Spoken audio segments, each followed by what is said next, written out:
Ulire olunaku olw'eggwe ebintu bingi nnyo ebyabadde tugenda okubanga tuyitamu tukkiriza nti otunuwona amalira sheeno ojja kuba olina ebintu byokoze ki byotegedde kale lwe twava mu kalulu k'ennaku z'omwezi nga 14 ne series z'obululu ze tubaddemu awo ekibiina ekisinga obunene ku opposition currently era ekyavuganyiza ennyo ku kifo ky'obukulembeze bw'eggwanga ekya National Unity Platform pete tekivangayo mu butongole kwogerako ne bannansi ku byali mu kalulu ate n'ebiri westi essaawa eno oyinza okulowooza nti ebyo kyavudde ku kubeera nga maybe mukama waabo ow'oku ntikko abadde taliiwo so maybe nga balikwatiddemu okulaba banaamufuna naye kale abakandidate abaayitirawo naddala ku mutendera gwa parliament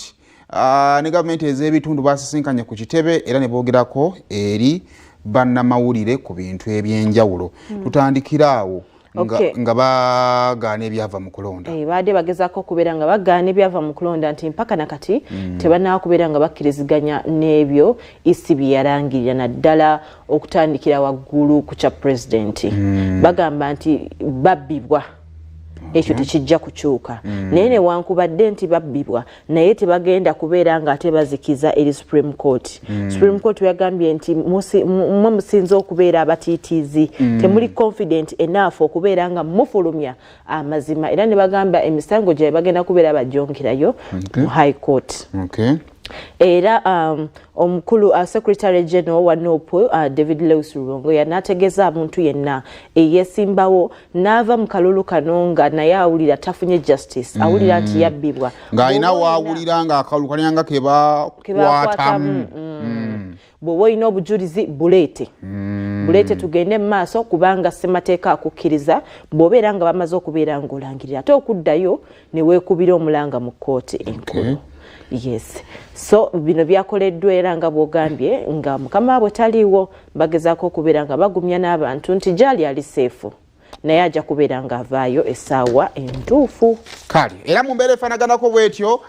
Secretary General w'ekibiina kya National Unity Platform yavuddeyo n'atutegeeza nti abawagizisaako n'abakulembeze b'ekibiina kya NUP abaweza omuwendo gw'abantu 3000 okwetooloola eggwanga lyonna be bagambibwa okuba nga be bakakwatibwa ate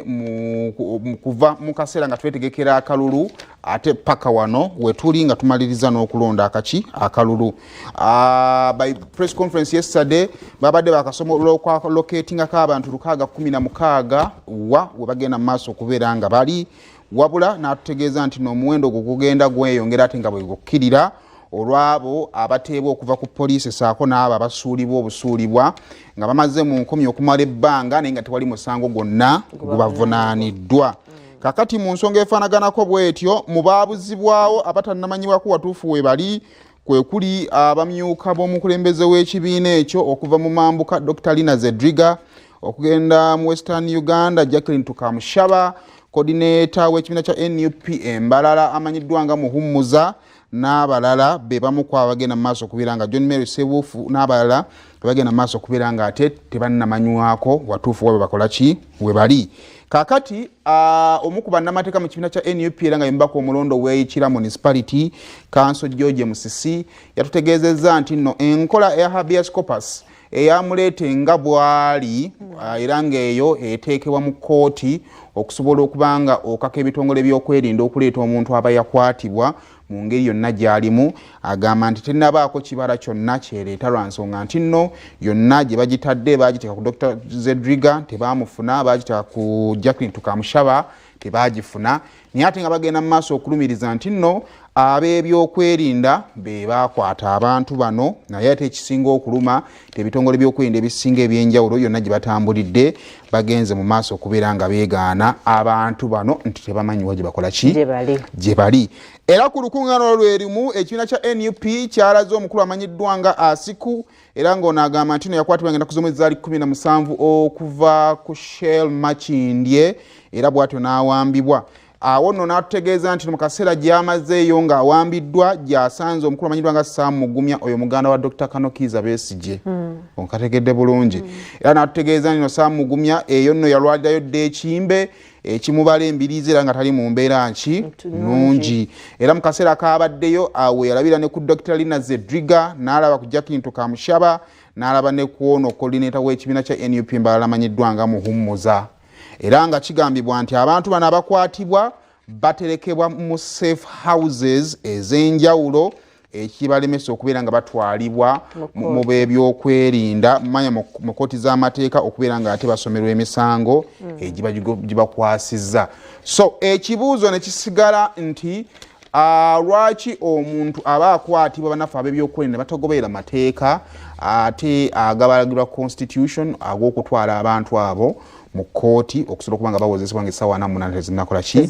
tezinaggwako. Wabula balayidde okusigala nga bakonkona ku kooti ez'amateeka era ekyo nga kyayogeddwa omubaka omukyala era nga naye munnamateeka wa kibiina kya NUP mu Kampala